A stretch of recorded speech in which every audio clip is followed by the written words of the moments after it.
Hello, I'm Bob Short, and this is Reflections on Georgia Politics. It's May 22nd, 2008, and our guest today is Richard Guthman, longtime member of the Atlanta City Council and a longtime active member of the Georgia Republican Party. Richard, we're honored to have you on our program today. Bob, I'm honored that you have come to my house on Lake Chatuge in Towns County, the home of Zell Miller, and it's just a pleasure to welcome you here. Well, before we get into your political career, Richard, tell us about yourself and how you became interested in politics.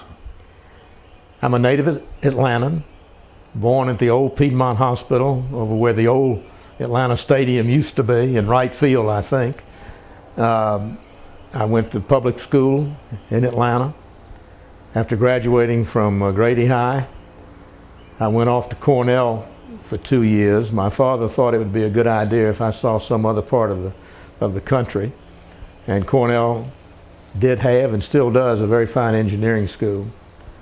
I was there for 2 years, decided the weather was too cold, and came back home and entered Georgia Tech, where I received my degree in industrial engineering in 1956.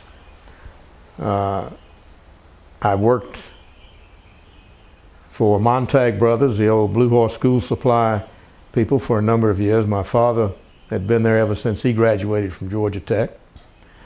Spent 2 years in the Army in Philadelphia, came back and proceeded in my career. Got interested in several civic activities, the Visiting Nurse Association being the most prominent one. I was also selected to serve on the Fulton County Grand Jury one time. I think I was the youngest person ever to have achieved that honor. And I got interested in the police activities. I chaired the police committee, and I used to ride with the police on Friday nights and all that great exciting stuff. But it created within me an interest in what was going on in government and in the city of Atlanta and Fulton County. And one thing led to another, and I became active in the Republican Party of Fulton County. Was elected chairman of the Fulton County Party in 1971, and stayed in that position until I ran for the city council in 1973. Prior to that, however, in 1966, I got talked into running for the state legislature as a Republican in Fulton County, it was a county-wide race. There was only there were actually only two other Republican elected officials in Fulton County at that time. Richard Freeman, who later was a judge, he was on the Board of Aldermen, and Rodney Cook, who was on the Board of Aldermen. Both of them were very helpful to me, and very, very fine people. And that was my introduction, actually, into elected office. After I lost the election by a very small margin, I stayed active in the Republican Party, and as I said earlier, became chairman. And then when the city council, or when the state changed the charter of the city of Atlanta, allowing for district elections, I decided that I would run for District 8, which was basically northwest Atlanta. And with the help of a lot of volunteers, it was nonpartisan. It was a 5-person race. Everett Milliken, who had been a member of the Board of Aldermen, who was very instrumental in getting the charter changed, and was my main opponent. And we had a runoff, and I beat him rather soundly. an interesting thing, which is sort of apropos of today's politics with McCain, is that I was young, in my 30s. Everett Milliken was older, probably at least in his 60s at that time. But I made a decided effort that I would never ever mention his name. Not his name, but his age. I also was told don't ever mention his name because that was advertising free for him, so I used to call him my opponent. We were on a WABE debate, just the two of us, and he pulled out, during this debate, this brochure that I had distributed, which essentially said that I'll be around to run in 1977, and 4 years after that, and 4 years after that, and 4 years after that. And he said, "It's not right that you should call me old." And I looked at him and I said, "Mr. Milliken, I've never said a word about your age. You're the one who said you're old." And that was so, as I said, I won big, about 57% of the vote, which was a pretty healthy. One of my key advisors at the time said to me, "Richard, with that majority in your district, you'll never have any opposition in future elections." And he was right. I had 3 re-elections, never had any opposition in any of those elections. And I went on council in January of 1974. If you don't mind, let me ask you this question. How would you define your political philosophy? Well, I guess basically it's less government in general. I really believe in individual freedom. I believe the government has a strong responsibility to protect the public health, public safety, and obviously defense of the country, and to maintain a stable financial environment. But to get involved in the nitty-gritty of daily life, I just think government ought to stay out of that, and I guess that's why I'm a Republican. I'm fiscally conservative. I'm socially moderate, and I think that the American people have enough sense to know what to do, and where things cannot be accomplished by people and it's necessary, then government should play a role, primarily I think as a facilitator. So in 1974, after defeating Mr. Milliken, you went down to the City Hall. Correct. With a brand new set of city council persons. That's correct. This was the first time, because of the individual district, there were 18 members of council.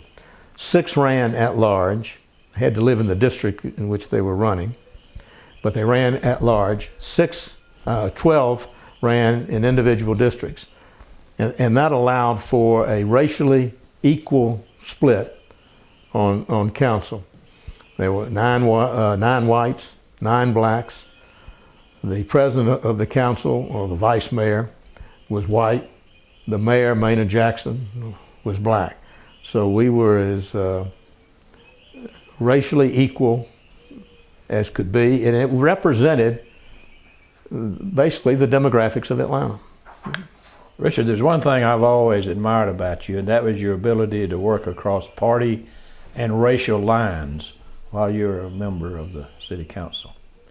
Well, the idea of being in government is to get something accomplished. If you can't work with other members of the legislative body, then you're not going to get anything accomplished. And the city, running a city or a local government, there's very little partisan politics or partisan philosophy, frankly, that gets involved. Sewers are not political. Traffic is not political, or shouldn't be. So my challenge was to work with people who came from a different background than I came from, who had different interests than I did, but to understand their points of view and to respect those, even if I disagreed with them. One of the lessons I learned early was taught to me by Q.V. Williamson, who had been a member of the Board of Aldermen for a number of years, a tower in the black community, in government particularly. And he told me, he said, "Richard, you can disagree vehemently and passionately with an issue, but let it be on the issue and not on the personality." And people have found it difficult how I could disagree with somebody so passionately on a particular issue that after the vote could go over and put my arms around them and we'd go out and have a beer after the session. But that's the way it is. Politics today, unfortunately, has gotten very personal, and people aren't friends with each other anymore. And that, I think, has gone a long way to create the animosity and the divisiveness that we see in government today. The mayor was Maynard Jackson, newly elected, went into office, new city council. Was government at that point in turmoil? Government was not in turmoil. It may have seemed as though it was in turmoil because the city, by and large, had a very good underlying bureaucracy that knew how to get things done, how to get the nuts and bolts of running a government, paving the streets, fixing the water lines, making sure the traffic lights worked, policing. What made this new government somewhat difficult was it changed the method of governing from what had been a strong aldermanic weak mayor system to a strong mayor council system. No longer were the committees of council responsible for the departments in government. The mayor, that was his responsibility. The only caveat to that was the finance department had a split dual reporting responsibility. It reported both to council as well as to the mayor. That made for some interesting situations in legislation and in philosophy later on.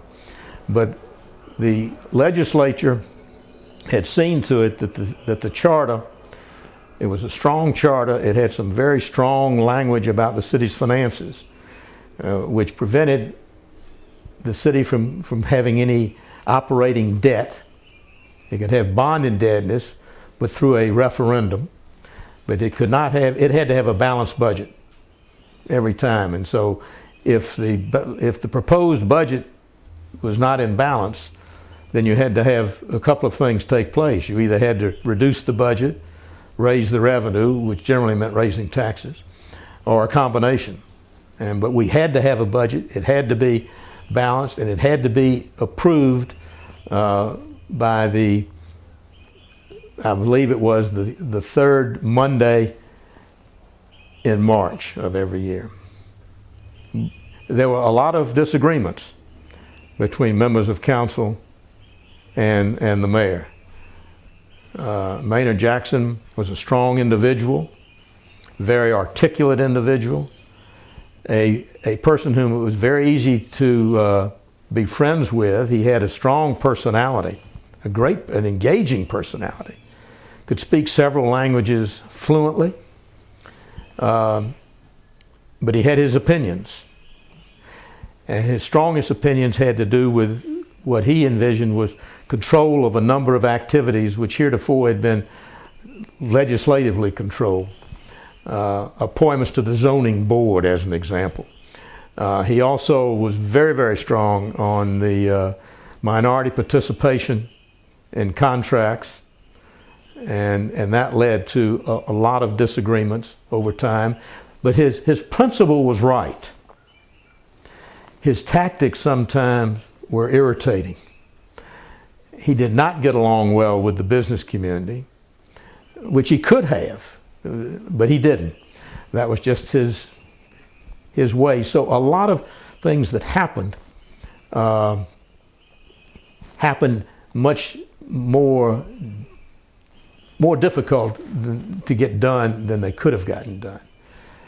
One thing that sticks in my mind was a personnel matter that occurred shortly after he took office, and that involved the chief of police. John Inman was the chief of police. He had been appointed by Sam Massell in Sam Massell's previous administration. But he had an unusual situation. He had an 8-year contract. Most department heads had 4-year contracts.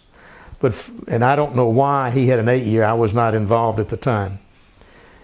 And Maynard Jackson tried to move John Inman out, but he couldn't because of this contract. So what he did was, in essence, he created a Department of Public Safety, put the police department became a bureau, and the fire department became a bureau under the Department of Public Safety, and the Commissioner of Public Safety was Reginald Eves. And so that, who in effect became the police chief. And John Inman just stayed on, occupied his position, but really didn't have any influence in the running of the police department after that. You've always impressed me as a public servant who is forever brimming with new ideas on how Atlanta could improve its government.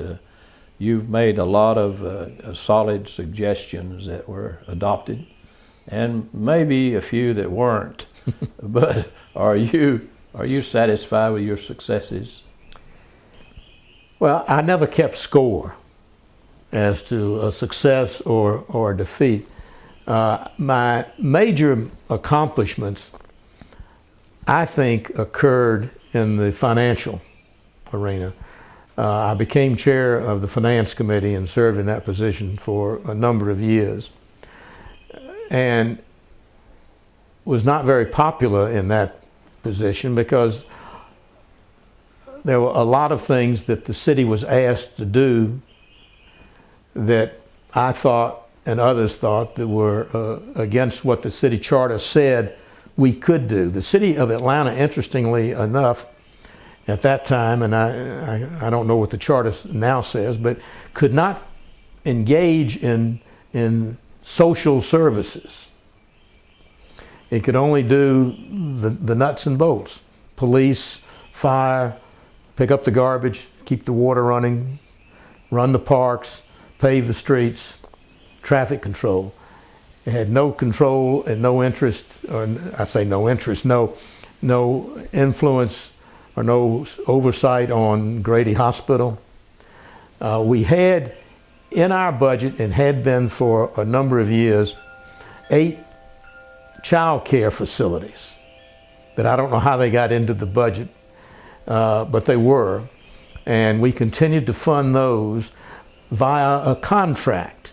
Anybody that got money from the city that wasn't a part of the city, wasn't a city service or a city department, had to have a contract with the city to provide services, whatever they might be. And so the city paid for services of 8 child care centers, primarily in the black community. And it also had a contract with the Woodruff Arts Center to provide services of the Atlanta Symphony and other activities of the Woodruff Arts Center for school children. And I was a stickler about that. I never will forget one instance in which Daddy King, Martin Luther King Sr., came before the Finance Committee, and he was advocating funding for another daycare center. And I said, Reverend King, I'm sorry, but I'm just not going to support that because of our setup and our financial condition. And he looked at me straight in the eye and he shook a finger in my face and he says, "Guthman, you are racist." And I said, "Well, I don't think that's got anything to do with it. But nonetheless, and it did not get included. But that was sort of a defining moment for me. I'd never had anybody shake their finger in my face before and accuse me of being racist. There were some interesting things. We had this minority participation that had to happen. When I chaired the development committee my first year in office, we were debating the development around MARTA stations. And the station that was involved was the on the west side of town, the furthest station out. And we were describing the land use plan for that and what kind of things. And one member of council of the committee said, well, the people that can develop this, we should limit that to only minorities. And I understood why he was saying it, because it was in that part of town. And so wanting to add a little levity to the situation, which was I always wanted to do that. I used to like to poke fun at myself, not at the responsibility, but myself, because people couldn't laugh. They couldn't enjoy what they were doing. So I said, well, that means that I can have a contract. And they all looked at me like I was sort of nuts. And they said, what do you mean by that? I said, well, you said only minorities. And I'm certainly a minority on council. I'm white. I've been accused of coming from an affluent district. I'm short. I'm redhead. I'm Jewish. I said, that's about as minority as you can be. So I ought to be able to get a contract. And they looked at me in all seriousness and said, well, that's not the way it's defined in the congressional record as a minority. And I said, okay. Speaking of levity, I remember hearing you speak once. It might have been to the Buckhead Association, when you referred to your colleagues as the Kitty Council.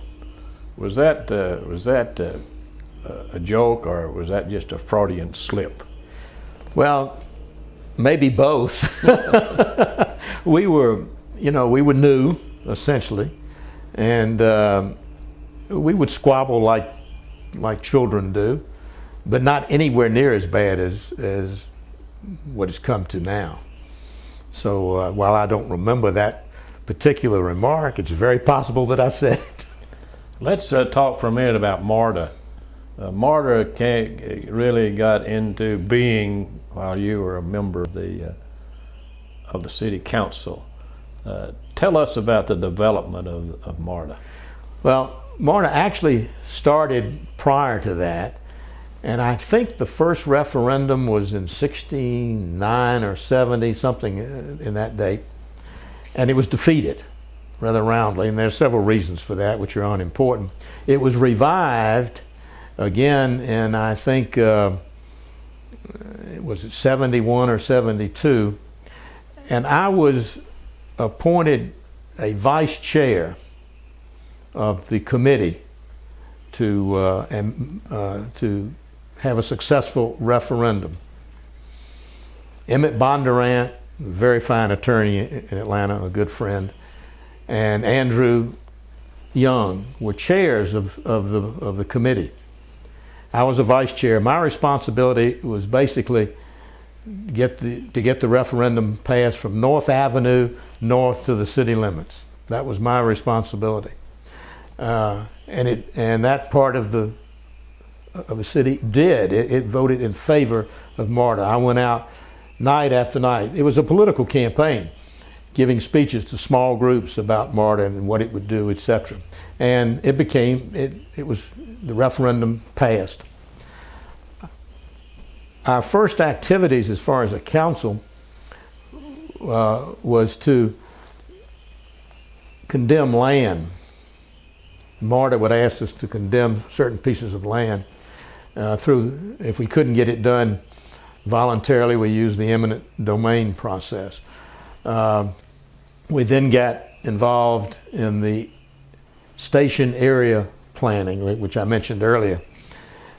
And beyond that, the council, if people didn't like what MARTA was doing, or if the bulldozers made too much noise or whatever, it was. People would complain to us. We were the elected officials. We had no responsibility. MARTA was an authority, which a lot of people don't like for the simple reason that it has no elected responsibility. So we took a lot of heat from the construction of MARTA. But that was fine. That was all fair game. By and large, the city council was in favor of what MARTA wanted to do. The key I think, to the success of that referendum was at the very last moment almost, Sam Massell, who was mayor at the time, he proposed that MARTA have a 15-cent fare across the board from the furthest point. Made no difference how far you traveled. And that 15 cents was going to last for a number of years. And I think that was really what swung the vote. And I give Sam a lot of credit for understanding the psychology necessary to succeed with that referendum. Well, as you look back on MARTA today, do you think that it would have been much more effective if Cobb County and Gwinnett County and Clayton County had opted in instead of refusing to join? Absolutely, absolutely.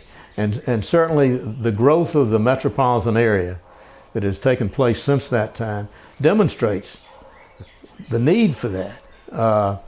All you have to do is look at I-75, look at I-85, 75 in the south, look at going east and going west. Well, not so much west then, but certainly now. Had those counties participated, it would have been a much better system, and it would have encompassed, because both Cobb County now and Gwinnett County now run their own rapid transit buses, if you will, into Atlanta to hook up to MARTA stations. It's a shame that didn't happen, and obviously most people understand the reason for that. It was race.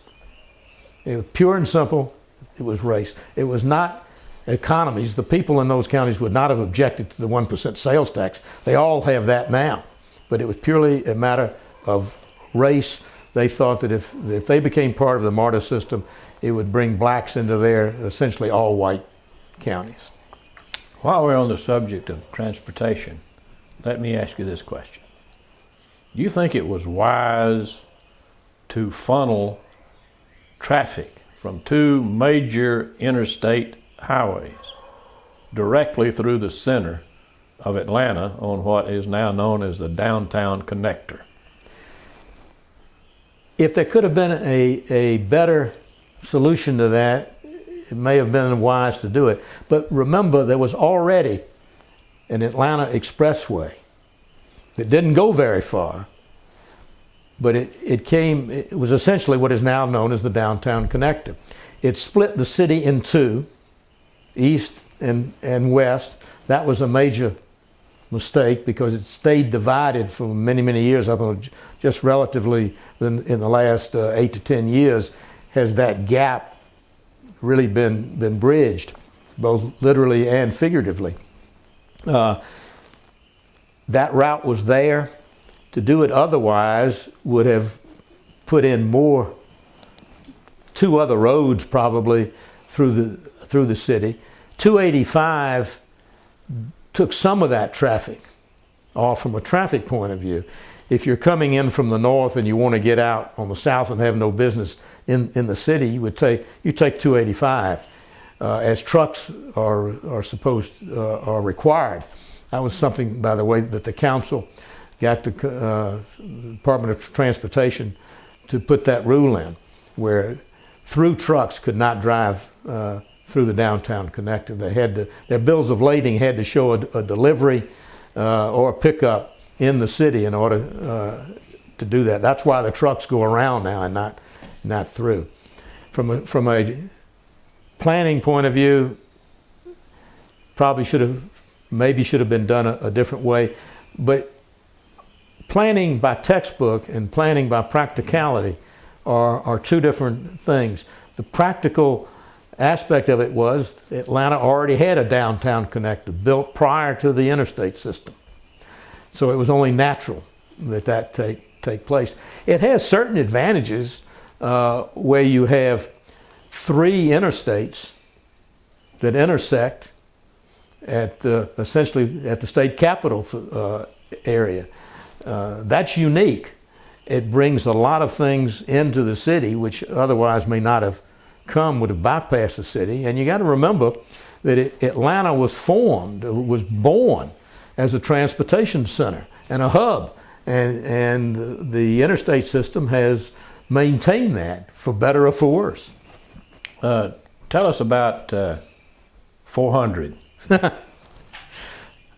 400 had been, or the extension of 400 through the city, had been on the planning books for years. When Jimmy Carter was president and 400 was planned to come through the city, through the Morningside, Rock Springs area, and go south and link up with 285 in the south. When Jimmy Carter was governor, he, by executive order or whatever, axed that plan. So 400 came to 285 essentially and stopped. Later, it was proposed to come south and go down to, I don't know, just south of North Avenue, somewhere in that area, and the MARTA plan showed that with a busway in it, and it stayed on the books. And then the state proposed the extension of 400 as a toll road, to be probably the first toll road other than the bridge going over to Jekyll Island that the state has. I think it's still the only toll road. Anyway, I was chairman of the Transportation Committee, which played a very pivotal role in getting that approved. It was hotly opposed by all the neighborhood groups. It was coming through North Atlanta, through the Ivy Road area in there,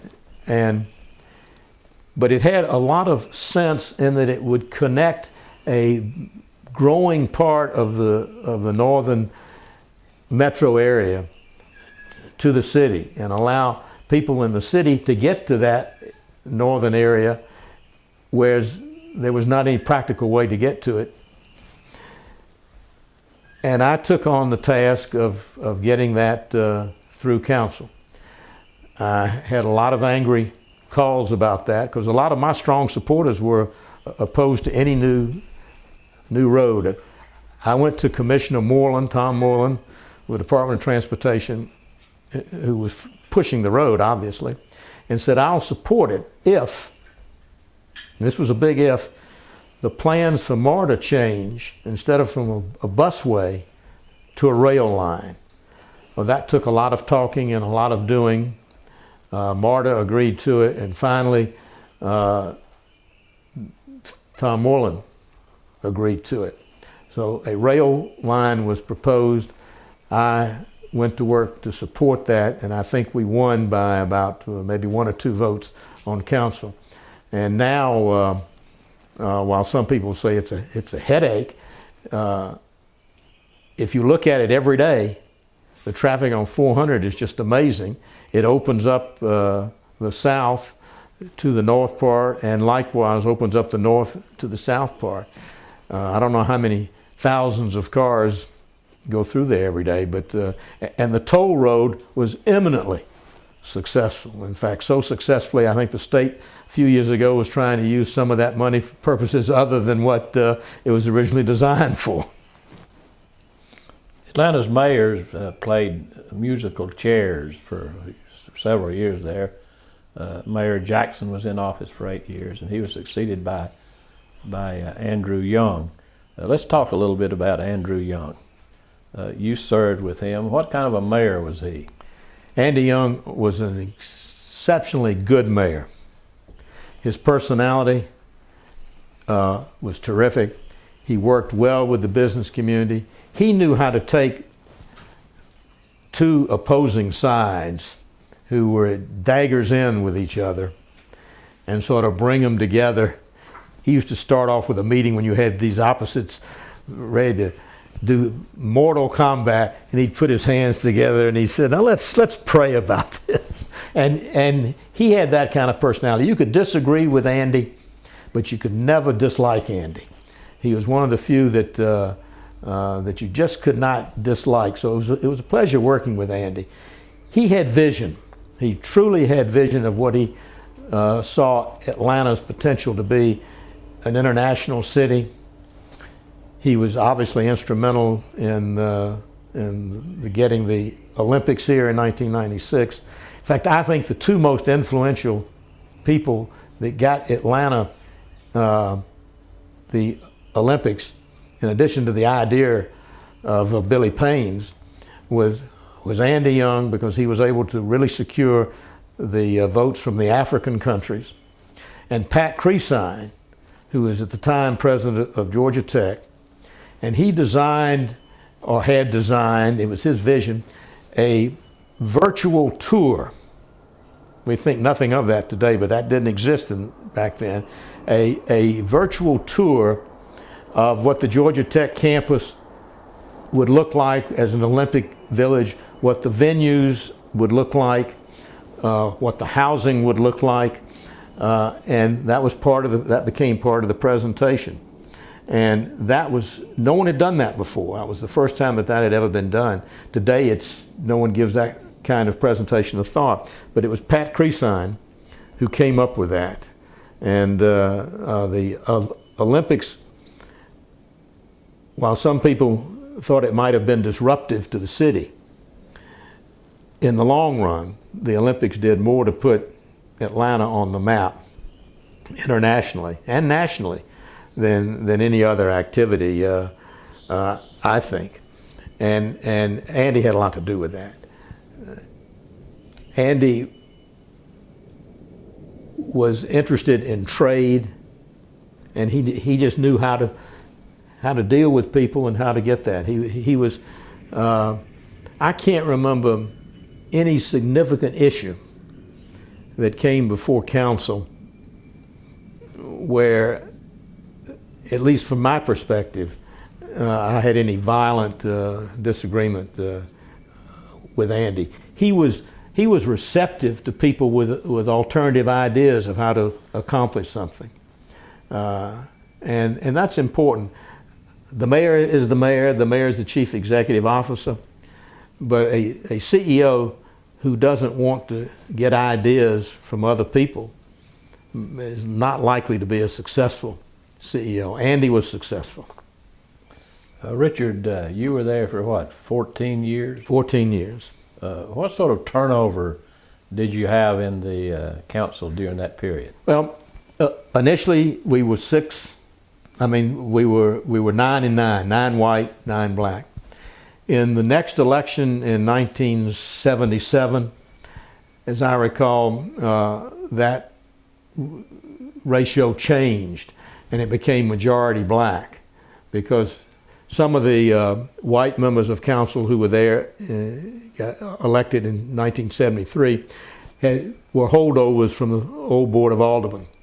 And they had been there for a long time, and their age caught up with them, and they retired. And so a lot of them lived in areas which had become black.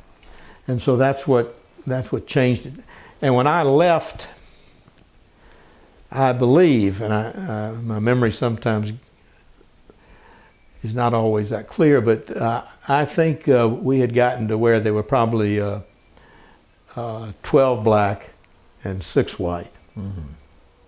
Who were some of the leaders on the council back then? Well, I've already mentioned Q.V. Williamson was a strong leader. Marvin Arrington was a leader. He later became council president when White Fowler went on to Congress. Ira Jackson was a leader. Panky Bradley, who succeeded Nick Lambros, she was She was a leader.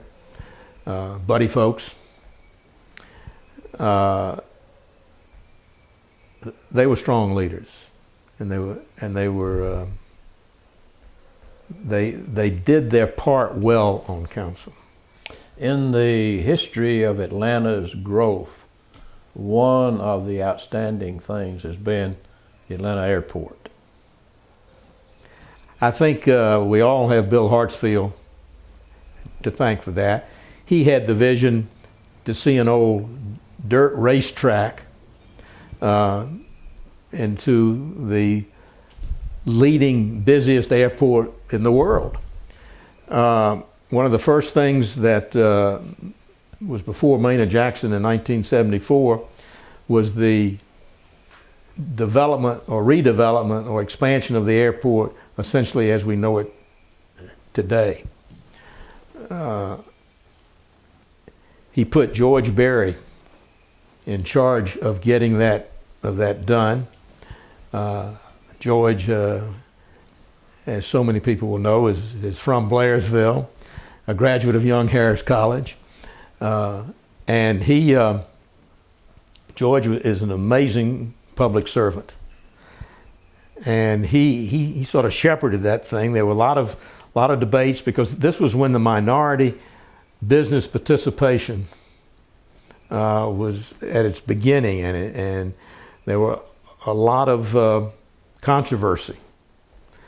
What constituted a minority business? How much of a company's business is supposed to be minority in order to qualify as a minority? The courts had ruled that you couldn't set a specific percentage, but somehow or another the accepted figure was that a majority contractor had to have at least a 25% minority participation. Some of those were very legitimate, Herman Russell being a good example of that. Others were shams, and that got pointed out later. But the key about that development, more than anything else, was it came in on time and under budget for the building of the 4 runways and the big terminal facility. One of the things that comes to mind about that is that I was chairman of the finance committee doing this construction. Ira Jackson was chairman of the transportation committee at that time. We came within a couple of months of the opening of the airport, and Maynard had not agreed to contracts with the rental car companies because they did not have minority participation. Well, it was pretty hard for the city of Atlanta to dictate to Hertz and to Avis and some of the national car rental people what their structure ought to be. We certainly bought automobiles from companies who GM, Ford didn't have that kind of thing, but Maynard was insistent upon this. So Ira Jackson and I, on our own, we went to see some of the legal representatives locally of the rental car companies, and we talked with them, and we finally agreed on a solution that the minority participation could be variable. It could be different things. They might buy their cars from a minority-owned automobile dealership locally. That was one way of having minority participation. They might buy their supplies from a minority-owned company locally. So we worked out a deal, in essence, and Maynard, almost at the last moment, before the opening ceremony, agreed to that, and that's how the airport opened, with the rental cars in place. Otherwise, it would have opened without any rental cars. Well, you can imagine what a disaster that would have been. Well, there have been continuing questions over the awards of business licenses to vendors at the airport. Does the council approve those, or are those chosen by the mayor?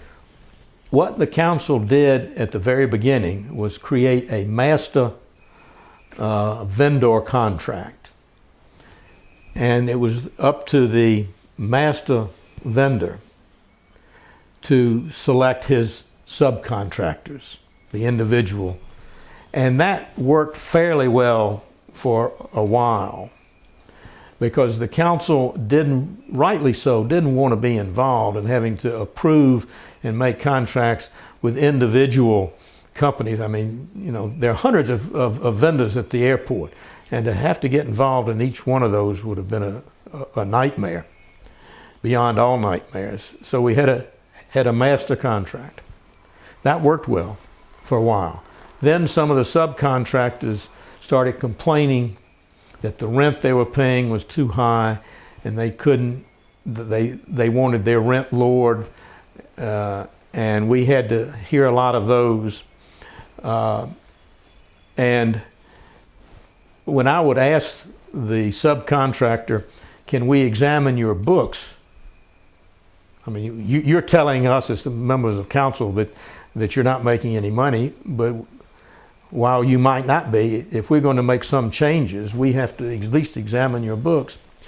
And almost to an individual, they said, no, you can't examine our books. Well, that said to me that if their books can't stand an audit by the city, the agency or the group that they're asking to do something about it, then I didn't have a whole lot of respect for their alleged dire needs.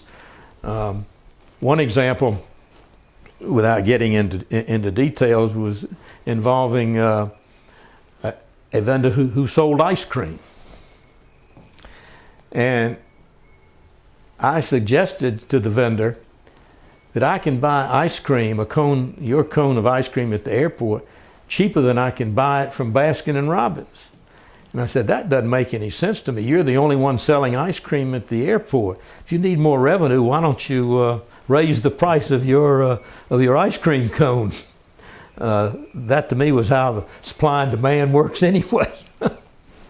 For a while there, Atlanta went through a serious time of urban flight.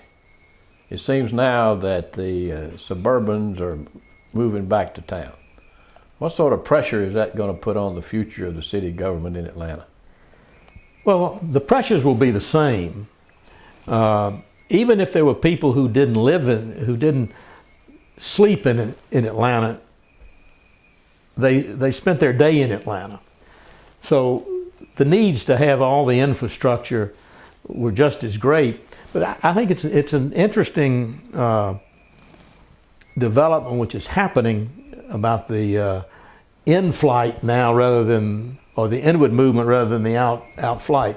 Most people left Atlanta, I think, because for a couple of reasons. One, they could move to the outer counties and their taxes were lower. They still are lower. Atlanta has a high tax rate compared to the surrounding counties. But a lot of it was racial. They were afraid of a black city government. They were afraid of black neighbors. They were afraid of a black school system. So it was easier just to move out and commute back in. Well, several things have happened since that time. The city has survived and has prospered with essentially a black government, with essentially black neighbors, with essentially a black school system. It could be better, but everything could be better. And just because it's black doesn't mean it's going to be worse. In fact, quite the contrary in a lot of situations. But in the neighborhood that I used to live in northwest Atlanta, Buckhead has a high, not as high as the southwest side of town, obviously, but has a number of black families living, working in Buckhead. And what's happened is that the economics of things have developed in such a way that I always said that green was the most powerful color. Not whether you were white or whether you were black, but green, meaning your economic status.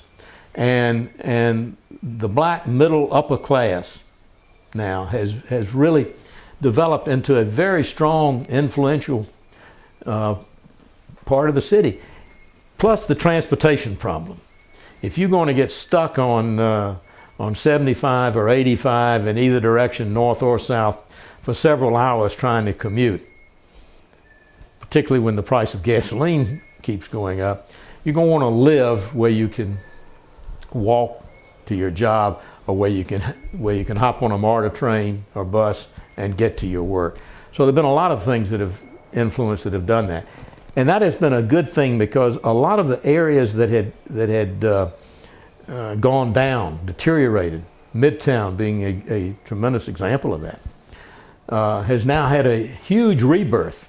Just drive in Midtown and see all the construction crane. And most of these are combination condo buildings, hotel, office buildings. A whole new concept for Atlanta. Buckhead has had a tremendous growth lately, and you drive down Peachtree now in Buckhead, and in the very heart of Buckhead, between Paces Ferry and Far Road, there's this gigantic hole in the ground where a huge development is coming up out of the ground.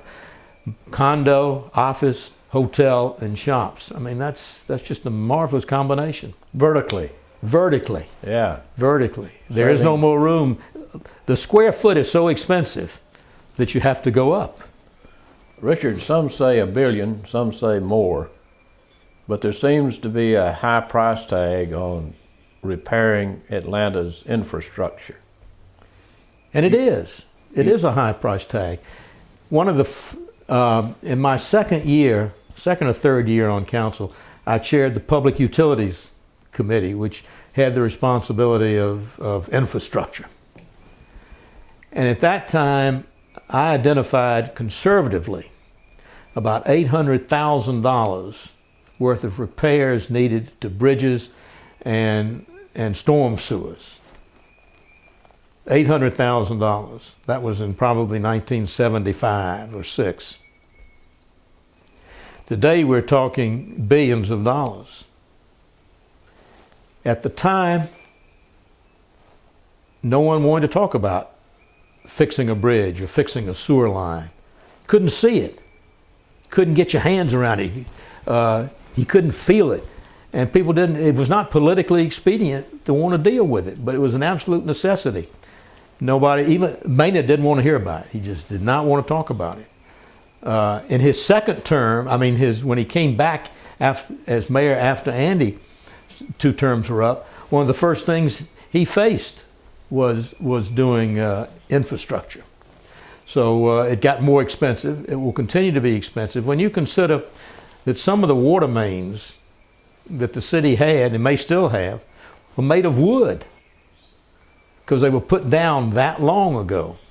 5 Points was a big artesian well, right where the intersection of 5 Points was a huge, big well. That's where the Atlanta water supply came from at the beginning of Atlanta's history, and wooden aqueducts underground, and some water may still travel in those wooden pipes. So by and large, you think Atlanta city government's in good shape? No, I think it's got some very challenging opportunities ahead of it. Its financial situation is, I've seen it in the paper called a crisis. I'm not sure what a crisis is. Maybe a crisis is what calls somebody to act. But Atlanta has got to get a better handle on what it's doing. It's got to become more efficient, as any company or any operation has to become. That isn't always easy when you're dealing with the public sector. Its constituents, the city, the citizens, the taxpayers, demand services, frequently want more than what they're willing to pay for, that's been the history of government forever. So it's a continuing challenge to keep meeting these. We have too many local governments. And the act of the legislature a couple of years ago that allowed more local governments to be created, I think was a mistake. I know my friends in Sandy Springs don't feel that way because they were seeking a city of Sandy Springs for years. I always opposed that because I said, you're just duplicating high-level positions. The problem that occurred was that you didn't have the response to the local citizenry. Didn't know how to reach down to the local citizenry and to hear their problems and to be able to explain what you were going to do. That'll always be a challenge. The legislature has made that decision. That's now history. We've got more local governments. There needs to be a way for the local governments to come together and agree on services that are common to the area at large, and agree to have a way that you don't have to have so many individuals at a executive level to provide those services. The Georgia Municipal Association a number of years ago suggested ways of doing that. The legislature even encouraged that some years ago. I think when either Joe Frank Harris or George Busby was governor.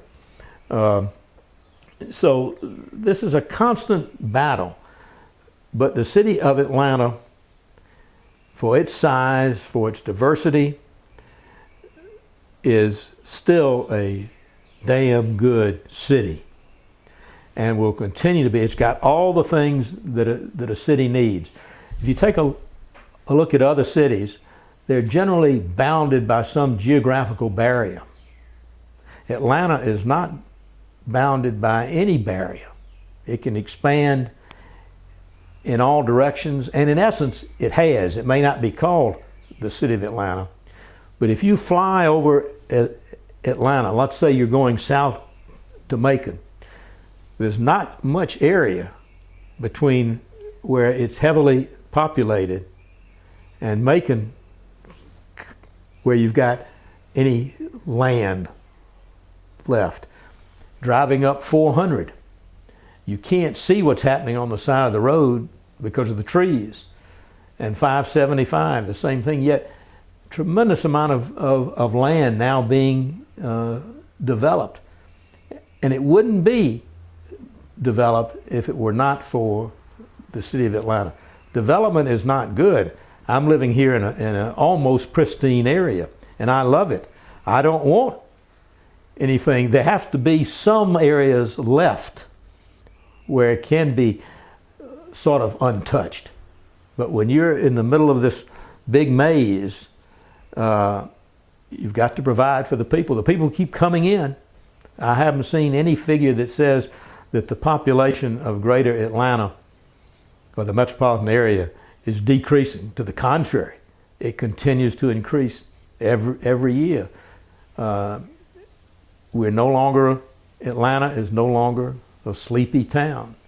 Some would say that Hiawassee, Georgia, right here on beautiful Lake Chattooga, is no longer a little sleepy town. When I first came up here for the weekend 22 years ago, there were no traffic lights. Now we have 5. I mean, that's huge urbanization in our way of thinking. But I have one person to thank for getting me here. Zell Miller.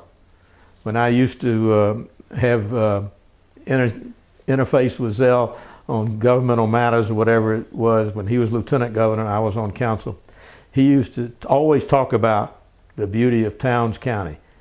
I never knew where Towns County was. I finally came through Towns County and said, he's right. Well, Richard, you mentioned the city of Sandy Springs. There's also Johns Creek, is it? Yes, Johns Creek is a new city. Right. The city of Milton in North Fulton County is a city. Now Dunwoody wants to be a city. What is that going to do to Fulton County? Well, Fulton County will still collect its revenues, and some of those are outside of Fulton County. Dunwoody is DeKalb County. But Fulton County still has a responsibility, and a huge responsibility, for Grady Hospital. I mean, that's a whole nother matter, and I am not equipped to even begin to talk about that. And so Fulton County still operates the school system in essentially all of these new small cities that have come about that you mentioned. So they still have the schools to do. They still have the public health to be concerned with. But what's going to happen, it's going to remove from Fulton County their responsibilities for a lot of zoning and things of that nature. And some would say that's good, some would say that's bad. It's going to be to see how it all works. Do we have too many counties in Georgia? Absolutely. 159, more than any other state in the union. Each county has a sheriff. Each county has its own commissioners. Counties have begun to consolidate certain functions. Some successfully, some not so successfully. Here in Towns County, we cooperated with Union County for a jail for a long time. For whatever reason, that cooperation ended a couple of years ago. Now Towns County has its own jail. Union County has its own jail. We don't need two jails for these relatively small counties. There are a lot of things that can be, but in politics, when you create a job, it's very hard to get rid of that job, no matter what the reason. So you don't think that there will ever be a county consolidation? Ever is a long time. The most recent county consolidation occurred when Milton County and Campbell County, Milton in the north, Campbell in the south, went bankrupt and became part of Fulton County. Now there's some that living in North Fulton County, which was the old Milton County, want to reestablish Milton County. I don't agree with that. Richard, for 100 years in Georgia, in order to be successful in politics, you had to be a Democrat. Why are you a Republican? Well, let me answer that by first relating a story, an occasion that I had with Bert Lance on that very same subject. I was attending some social event, a political social event, which I was probably one of the few, if any, maybe the sole Republican there. And Bert came up to me, and I'm not very tall in stature, as you know, and politically correct. I'm heightened disadvantaged or something like that. In any event, Bert puts his arms around me, just about suffocated me, being this big bear. And he said, "Richard," he said, "you would go far in politics if you were a Democrat." So I don't know what Bert would say today. I haven't seen him in a while. Why am I a Republican? I like to answer that in somewhat of a jokingly way. When I used to ask people why they were Democrats, they would say because their grandfather was a Democrat. So my grandfather on my father's side was a Republican. So that's why I'm a Republican. Actually, because I think the Republican way of government, as we talked about earlier in my political philosophy, was more to my liking than big government. Unfortunately, Republicans over the last 10 years or so have strayed from that and have become one of the biggest villains, if you will, in spending more, creating bigger government. I guess because they think that's the only way they can get reelected. And if that's the reason that they can get reelected and not on the merits of their position, then I think that's not very good. You've been active in the Georgia Republican Party for a long time. Tell us, if you will, how the party gained its momentum over the years until it became the majority party in Georgia. Well, I go back to 1952, I guess, or maybe a little bit later than that, when I came home from Cornell, when I got active in the Young Republicans, and then I evolved into the Republican Party. So at that time, the joke was you could have a convention in a phone booth, and that was almost true. There weren't that many in certain areas, particularly in Fulton County and in North Atlanta, Northwest Atlanta in particular, and North Fulton County and South Fulton County were pretty strong Republican leaning people. But in terms of gaining a majority in the state legislature, that was a long way off, and nobody really envisioned it, I don't think. Maybe some people in their dreams maybe would talk about it, but I think if push came to shove, they would have said, I really don't see that happening anytime soon. I don't know exactly when the turning point, or what the turning point was. Maybe it was the presidential election in which George McGovern was the Democratic presidential candidate, and his very liberal philosophy just didn't sit very well with Southerners.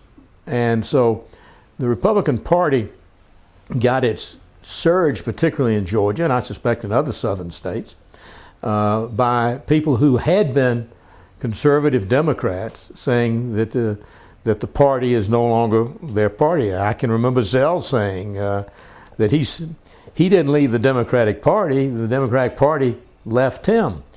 And Zell is still a Democrat, but he believes in mostly conservative philosophy. And so he I don't know how he votes. That's his personal thing. I don't inquire as to how he votes. I don't ask people how they vote. That's their business. I'd like to see Zell in the Republican Party, but that's not going to happen. I think he would be a good influence to the Republican Party. So people who had been here, who were conservative and had voted Democrat all their life, because that was, if you wanted to participate in the electoral process, there were very few places where Republicans were ever on a ballot. So you had to vote for a Democrat. So just by association, Georgia does not have party registration, so you don't have to declare yourself whether you're a Democrat or whether you're a Republican, except when you go to vote in a primary. Should we have party registration? Absolutely. And I'll tell you why, as an aside. And that's been evidenced in these primaries that have been going on now, which seems to be an eternity for the Democratic Party nominee for president. In states that have open primaries like Georgia, there's been a lot of crossover voting, and I don't think you get a true sense of who the Democrats in that state might want or who the Republicans, if there was any competition there. Also, primary elections, in my opinion, are not for everybody. They're for those people who are active and work and believe in the particular party, either the Democratic Party or the Republican Party. Outsiders, frankly, should not be part of that. So if people have to declare, then that will either make people, and if people want to be independent, that's fine. I think they have every right to be. And if they don't want to join a party or participate in a party or claim a party, that's fine. But then they should not participate in the party's primary process, in my opinion. And you could change your party registration if you wanted to, say like every 4 years or whatever. If you became disaffected with the Republican Party, you could become a Democrat or vice versa. So I think we ought to have party registration. I'm told that the reason that we don't have it in Georgia is that, and for years I think some Republican legislators tried to establish that. But the Democrats who are in control, and rightfully so, said, wait a minute, we're doing very fine, very well without it. Why? There's no need to upset the apple cart. If we have party registration, we may not do so well.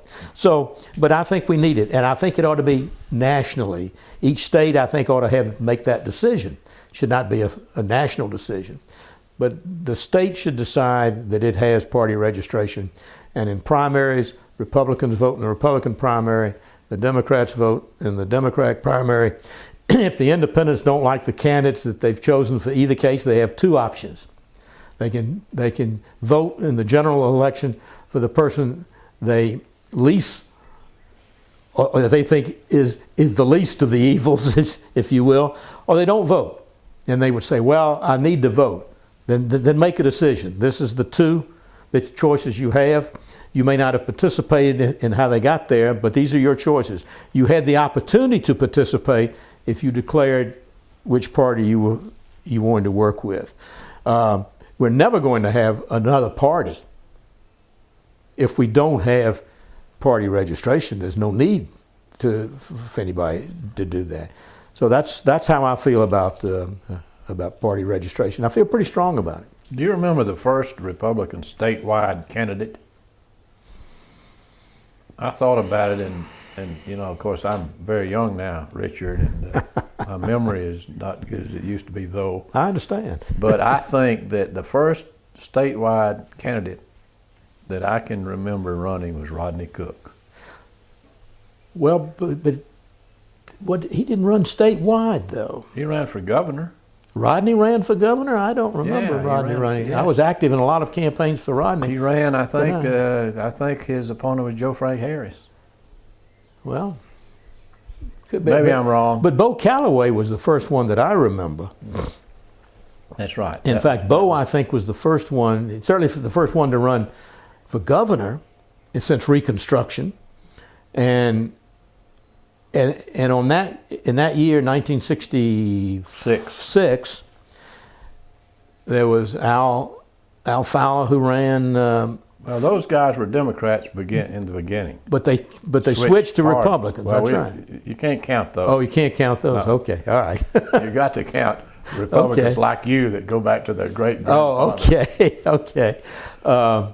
But Calloway, you're right. Calloway was the first, and I should remember that because I was involved in that campaign. I wasn't for Calloway, I was for Carter, and I, co-managed his thing. But anyway, let's talk about that race for a minute.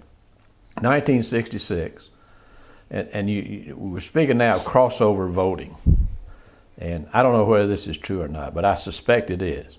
1966. Congressman Calloway qualified not through a primary, correct, but by petition. So he had no opposition in the primary. That's correct. Then you had 3 or 4 candidates running on the Democratic side. You had Lester Maddox, you had Ellis Arnold, you had Jimmy Carter, you had James Gray, you had Garland Byrd, all vying for the Democratic nomination. Well, without party registration, you see, Maddox was in a runoff with Arnold, and it's been suspected that Republicans went over and voted for Maddox because they thought he would be easier to beat than Arnold. I think you're absolutely right. Is that true? I didn't see it happen with my own eyes, but I heard enough Republicans talk about it that I suspect it took place.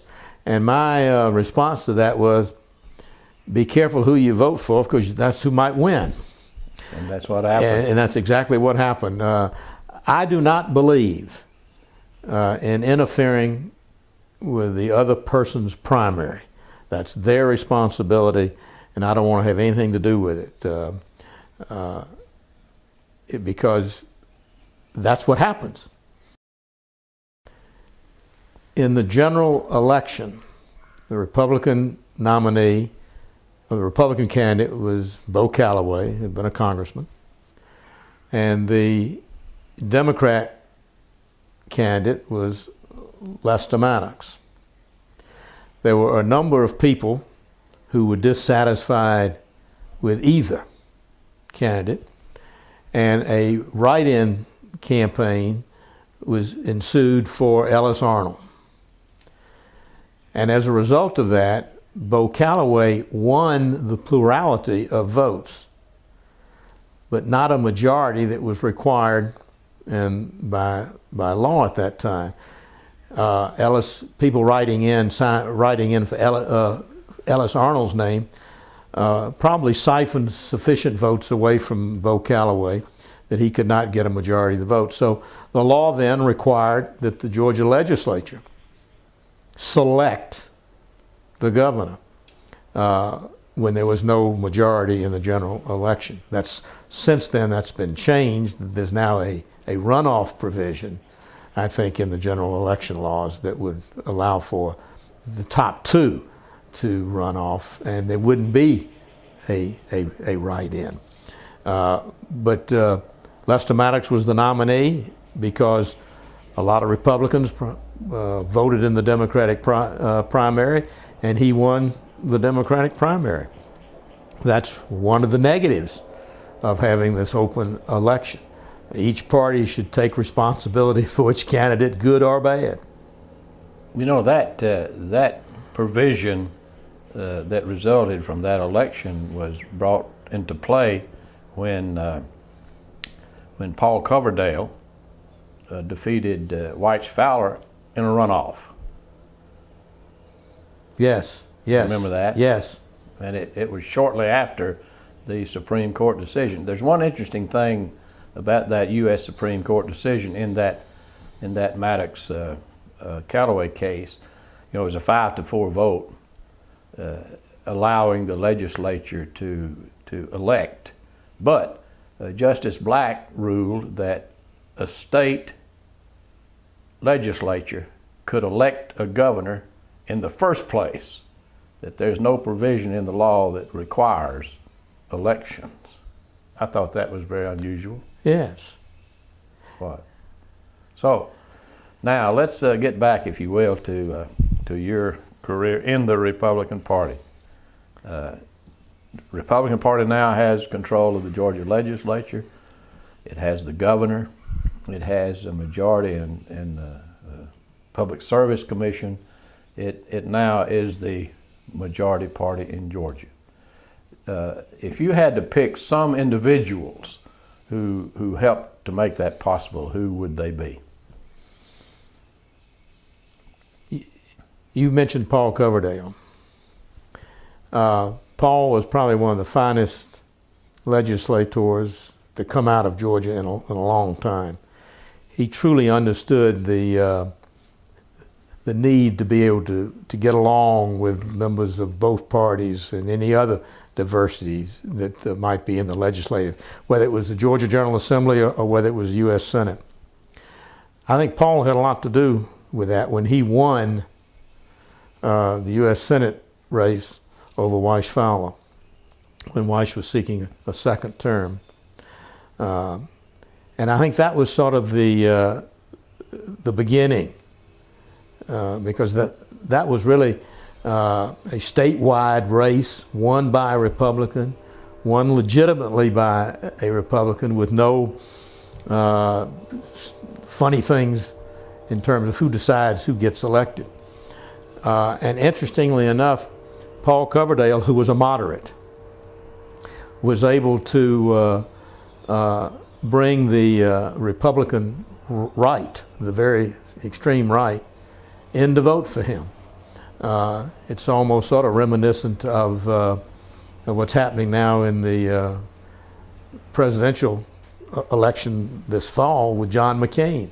He is certainly not an extreme right Republican, but he is bringing, I think, a lot of these things in to vote for him. And the reason is quite simple.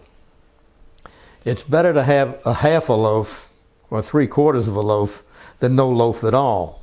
And if you do not believe in the very liberal politics of the Democratic Party today, then by default, you should vote Republican, even if you don't like the person that much.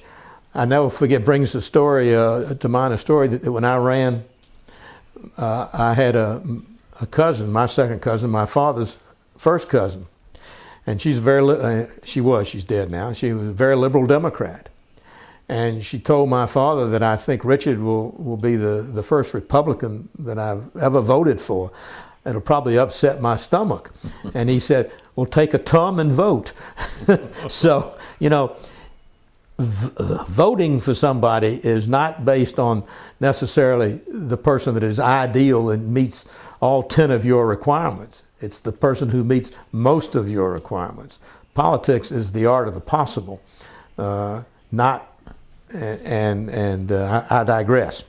But I think that's part of our problem in today's political environment. People are so representative, the elected officials in a lot of cases are so set on their own ideology, in a lot of cases it is ideology, that they can't get anything done because they can't meet somebody else halfway. They either want all a loaf or no loaf.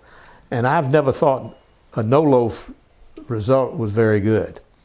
But what brought the Republican Party up, the liberal Democratic Party, or the liberal philosophy of the Democratic Party, turned off a lot of Democrats. So they switched. Also, there was a huge influx of people from out of state into Georgia who came from areas where the Republican Party had been strong. They came out of the Midwest, primarily, I think, and came to Georgia. And they came from Republican background. So it was not a big switch or an unusual for them to vote Republican. It would be interesting to note how many of the Republican elected officials in Georgia, as an example, they may have been born in Georgia, but how many of their parents came from Georgia. There's nothing wrong with that. That's very good. I mean, you can't grow, you can't expand, you can't expand your thinking if you don't get this so-called cross-pollination, which sort of results from that kind of thing. It's been very beneficial to Georgia. In 1964, when Lyndon Johnson signed the Voting Rights Act, he told Dick Russell, who was our distinguished United States Senator, that he was turning the South over to the Republican Party. Do you think that is the case?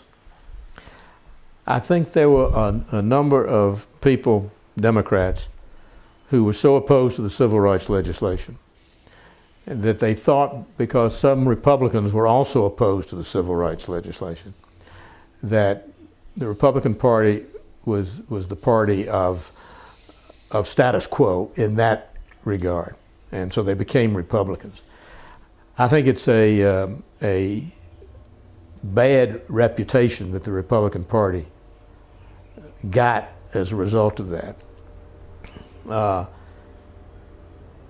I don't think that was the case, at least among Republicans that I knew, that they were opposed. They may have been opposed to the way the legislation was handled. A lot of Southerners were opposed to it because it singled out Southern states as being the only culprits of discrimination and segregation. Whereas in the North, my experience, having gone to school in the North for a couple of years, was that while segregation was not illegal, it certainly was de facto.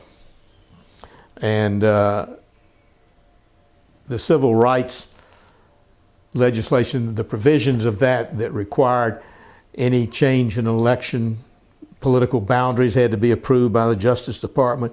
You had to have Justice Department monitors watching your election. That should have applied all over. Then I don't think the objection to it would have been so great. But again, that gets back to the racial aspect of politics. You can't take that away. You may try, and I think we've made a lot of progress in that. But it's always going to show up. At least I say always, certainly in the remaining of my lifetime and your lifetime, which I hope is a number of years yet to go. It's just part of the thing. We don't seem to be as concerned about Hispanics, as an example, being elected.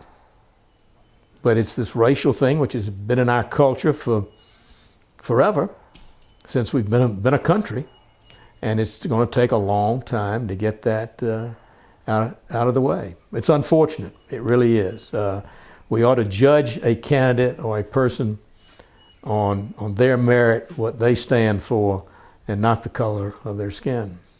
Georgia was the last state in what we consider the Deep South to allow the Republican Party to become a majority. Why do you think that is? It's a good question. I really don't know. I can remember, was it Eisenhower? I think Eisenhower must have carried every state in the Union, but Georgia and maybe Massachusetts was the other one. And I thought that was really, really unusual. When Carter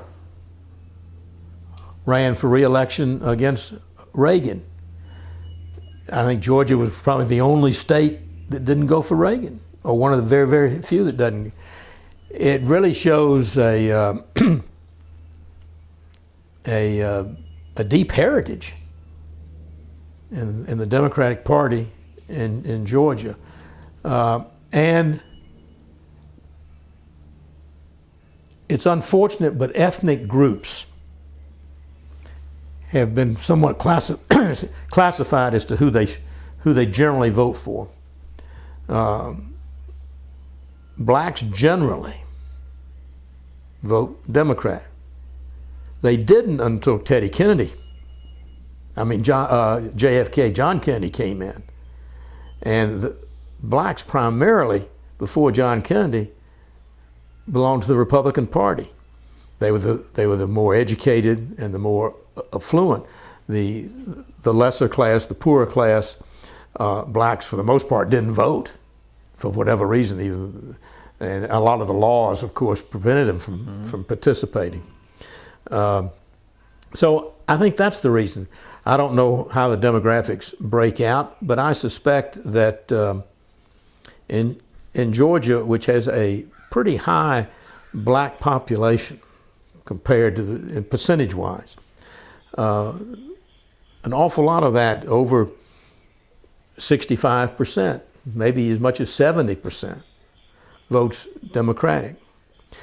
A lot of that, I think, has to do with the legacy of Martin Luther King Jr. But nonetheless, that's what happened. So I think that's probably the reason. It'd be interesting for some political scientists to try and delve into that and do that, because you're right. It's only in real recent history, presidential elections, that Georgia voted for a Republican. Even though they elected Republican senators, even though they were elected Republican members to Congress. There are those, and I'm among them, who believe that the Republican Party has done a tremendous job in selecting candidates for public office. Johnny Isakson made this statement, and I certainly concur, that the Republican Party in Georgia has a deeper bench. Yes, and when I first ran in 1966 for the Georgia General Assembly, once I declared my candidacy, one of the first things I did was attend a candidate school.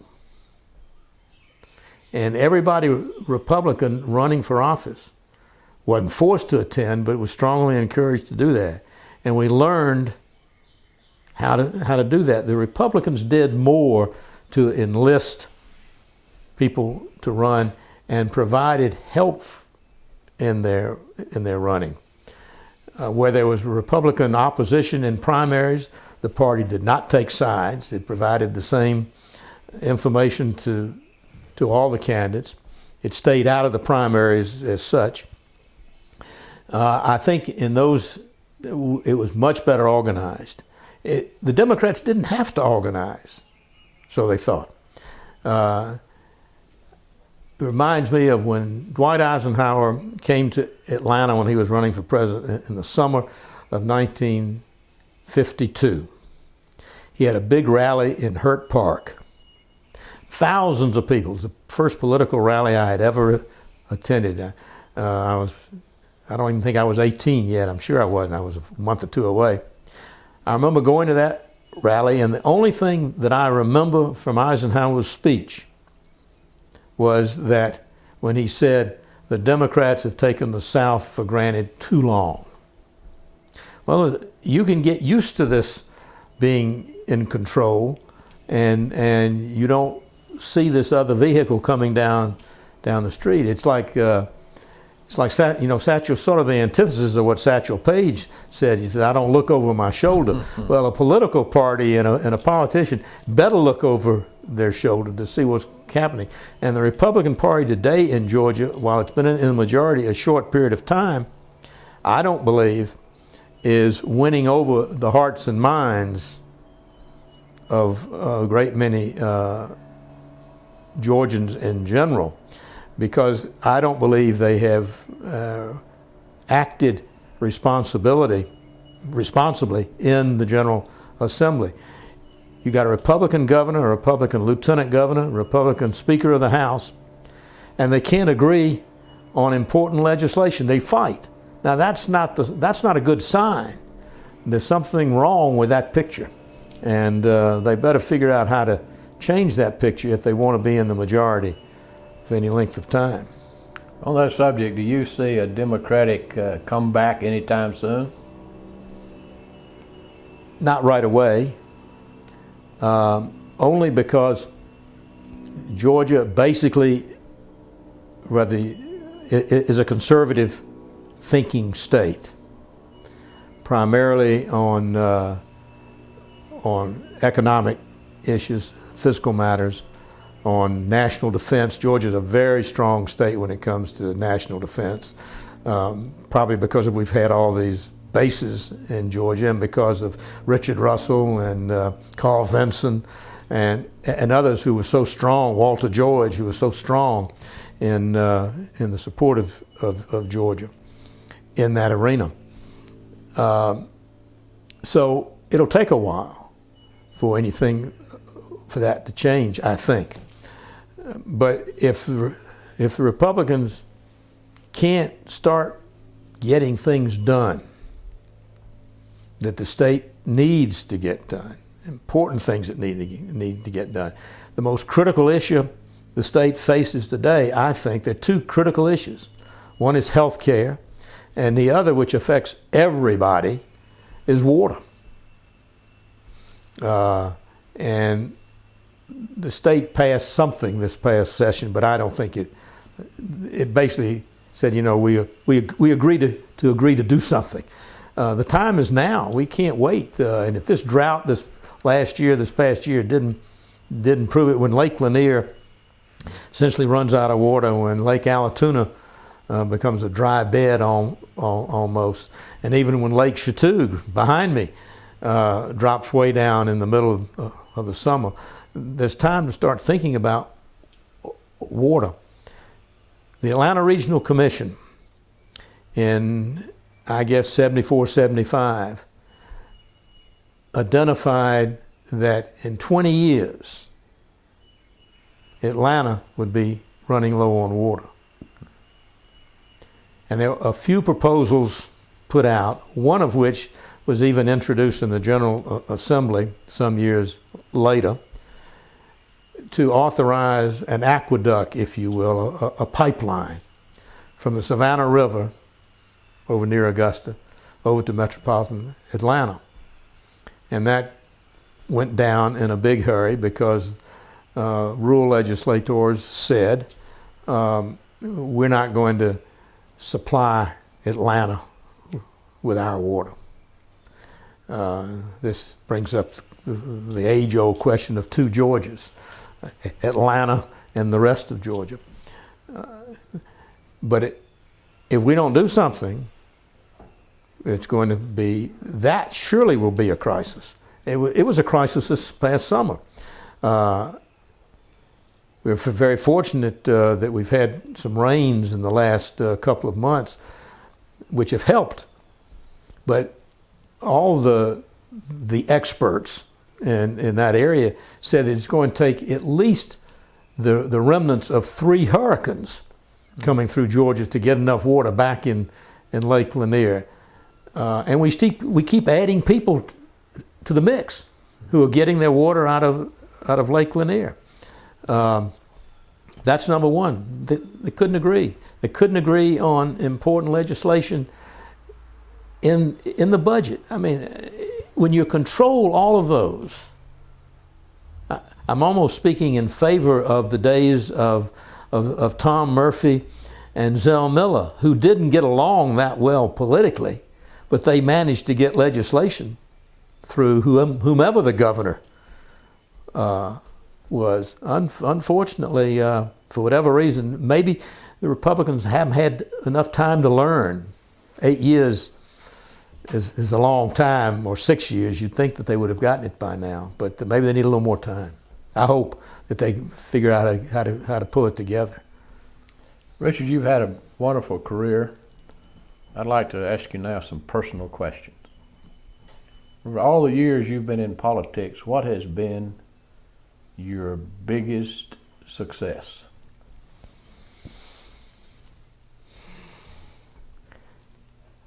I have several, I think. One was the participation in a leadership role in the successful MARTA referendum. The other was, I think I exerted positive leadership, particularly in the financial area when I was in council. And the third, I don't know whether you call it a success or not, but I was fortunate enough to participate in both the Georgia Municipal Association and the National League of Cities. So I got to work with state leaders in local government outside of Atlanta and on the national level. And that was exceedingly beneficial to me. I call it a success. I was privileged to serve on the board of both of those organizations. I chaired 2 of their most important committees, both at the national level and at the state level. And while that's not legislative success per se, I think it's success because you can't be a successful elected official if you're myopic, if you have blinders.